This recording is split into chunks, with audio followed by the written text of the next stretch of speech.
Hello and welcome back to Reviewing with an Advantage. This episode I'm going to be reviewing Adventures in Middle-earth, which is basically Dungeons & Dragons 5th edition in Tolkien's setting of Middle-earth by Cubicle 7 Entertainment.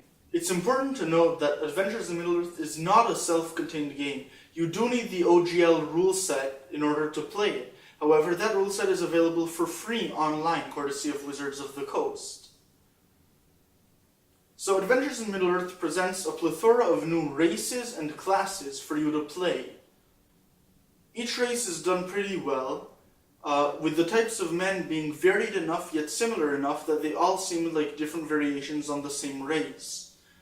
This review will be short because I won't delve too much into the mechanics, being Dungeons & Dragons 5th edition, nor into the setting, being Tolkien's Middle-earth, specifically the Wilderlands.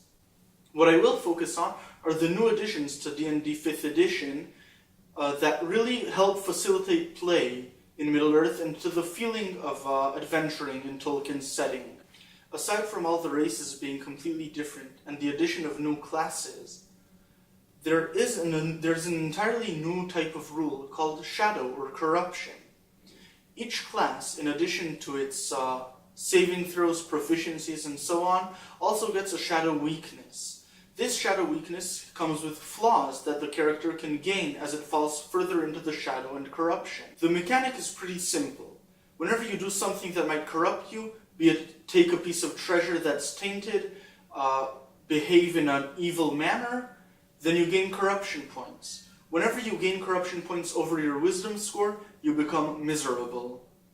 Whenever you roll underneath the difference between your corruption points and your wisdom score, you enter a bout of madness. For each bout of madness you enter, you gain a flaw that has to do with your shadow weakness.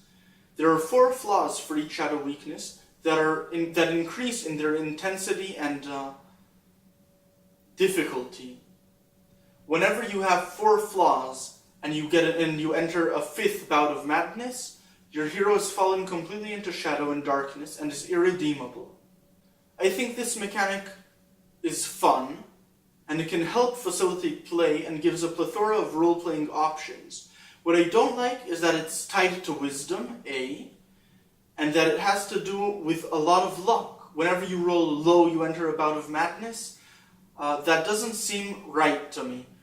I don't know what I would suggest to fix this yet, but I definitely would homebrew some fixes to the system. Another fun addition that they made to D&D 5th edition in Adventures in Middle-earth are feats, or virtues as they're called in this game, that are race-specific or culture-specific. In general, the virtues here have a much more dominant place than feats do in 5th edition in general. I think that they're very well done, and that they're a much more integral part of play than taking the stat advancement at 4th, 8th, 12th, and 16th levels. Another strong point about the book is the art. The art is gorgeous. It's usually accompanied by quotes from the books by Tolkien himself, but it's always really evocative and really fitting of the theme of the book. Speaking of quotes, nearly every section opens with a quote from the books that's relevant to that section.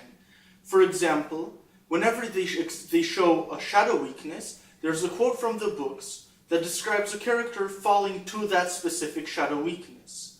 I think that keeping to the quotes, keeping to the source material, really helped keep this book focused. Of course, this book draws much inspiration from the One Ring role-playing game, which is also a great game in and of itself. Aside from new races and classes, Adventures in Middle-earth also presents new backgrounds that are very evocative and very thematic to the setting. In fact, I think that these backgrounds can also be integrated into the regular D&D 5th edition with minimal effort and to much advantage, because they're really, really well done, and I think that they serve as a great addition and are done better than most of the backgrounds in the core book. As I said earlier, there are a lot of different races presented, 11 to be exact.